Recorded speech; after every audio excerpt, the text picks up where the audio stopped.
پی آئی اے کا مالی بحران سنگین، کیا ایئر لائن کو بیچا نہیں خریدا جا رہا ہے؟ کیا حکومت پی آئی اے کی نجکاری کرنے میں کامیاب ہو جائے گی؟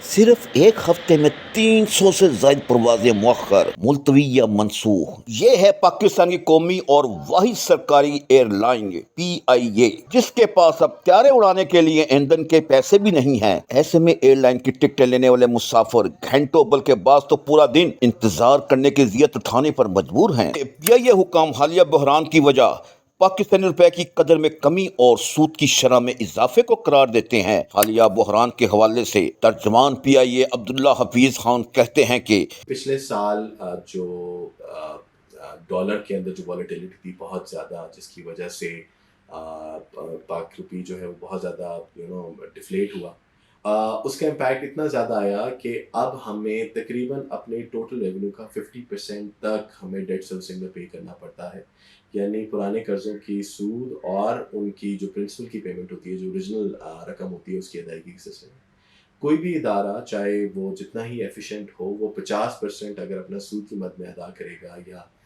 قرض کی ادائیگی کی مد میں ادا کرے گا تو اس طریقے سے اس کے لیے چلنا بہت زیادہ مشکل ہوتا جاتا ہے۔ پی آئی اے کو درپیش مالی بحران کوئی ایک دو دن یا چند مہینوں کا نہیں بلکہ برسوں سے چلا آ رہا ہے۔ ماضی میں دنیا میں ابھرتی ہوئی ایئر لائن میں شمار ہونے والی پی آئی اے نے گزشتہ 20 سال کے دوران کسی ایک سال بھی خالص منافع نہیں کمایا۔ گزشتہ ادوار میں ایئر لائن کی مالی حالت بہتر کرنے کے لیے بعض کوششیں بھی کی گئیں، لیکن سابق ایم ڈی پی آئی اے اعجاز ہارون کے باکو انہیں جان بوجھ کر کامیاب نہیں ہونے دیا گیا۔ سیاسی پارٹیوں نے اپنی سیاست کھیلی، یونینز نے اپنے اینگلز دیکھے، جو ایئر لائنز تھی، مڈل ایسٹ کی ایئر لائنز تھی، جن کو یہ تھا کہ اگر یہ پی کے اور ٹی کے جوائنٹلی آپریشن سٹارٹ کر لیں گے تو ہماری جو یہاں پہ اندھی لگی ہوئی ہے، جو ہم یہ اوپن سکائی پالیسی میں لوٹ مار کر رہے ہیں پاکستان میں، وہ ہمارا ختم ہو جائے گا۔ تو انہوں نے ہو سکتا ہے کہ کچھ ہمارے یونین والوں کو گریس بھی کیا ہوگا ان کو، تو ہر آدمی کا اپنا انٹرسٹ تھا، اس نے اپنی بوٹی کے لیے بکرا حلال کرتے گئے اور آج اس صورتحال پہ پہنچ گئی ایئر لائن۔ ایسے میں انتظامیہ کے پاس پی آئی اے کے مسائل سے نمٹنے کے لیے کیا حل ہے؟ یہی سوال جب پی آئی اے کے ترجمان سے کیا گیا تو انہوں نے تسلیم کیا کہ برسوں سے ہونے والے نقصانات کے باعث اب ادارے کے لیے ری اسٹرکچرنگ ضروری ہو چکی ہے۔ پی آئی اے کو جلد از جلد ری اسٹرکچر کر دیا جائے۔ ری اسٹرکچرنگ دو طرح کی ہوتی ہے، ایک آرگنائزیشن ری اسٹرکچرنگ یا آپریشن ری اسٹرکچرنگ کے ادارے کی تنظیم نو کی جائے، ادارے کے کام کرنے کے طریقے کو بدلا جائے، لیکن دوسری جو سب سے زیادہ اہم پی آئی اے کے لیے فی الحال ہے وہ اس کی فائنینشیل ری اسٹرکچرنگ ہے، یعنی جو مالی تنظیم نو ہے۔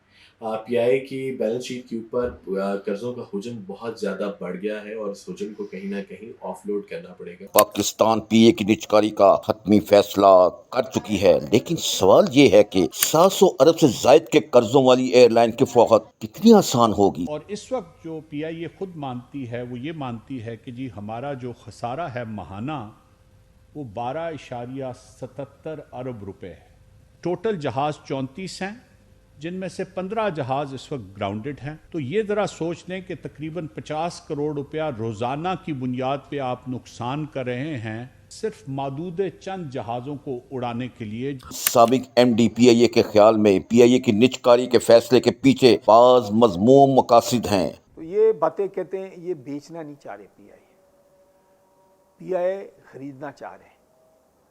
تو آپ اب اس بات کو سمجھ لیں، تو یہ جتنی چیزیں ہو رہی ہیں نا، یہ تیاریاں ہیں پی آئی اے کو خریدنے کی، پی آئی اے کو بیچنے کی نہیں ہے۔ اور آپ بھی ہیں، ہم بھی یہیں پہ ہیں، آپ دیکھیں گے کہ یہ جب ہو جائے گا اور یہ پی آئی اے کسی اور نام سے شروع ہو جائے گی یا اسی نام کے ساتھ کچھ اور لوگ آ جائیں گے تو آپ دیکھیں گے کہ یہ airline it will be back again. مخالفین کے اعتراضات کے باوجود حکومت پی آئی اے کی نجکاری کے لیے پرعزم دکھائی دیتی ہے، اور اگر حکومت ایئر لائن کی نجکاری میں کامیاب ہو بھی گئی تو بھی نئی انتظامیہ کو کام سنبھالتے مزید کئی برس لگیں گے۔ تو کیا اس وقت تک پی آئی اے سے سفر کرنے والے اس طرح ایئرپورٹس پر کئی گھنٹے انتظار اور غیر یقینی کی صورتحال سے گزریں گے؟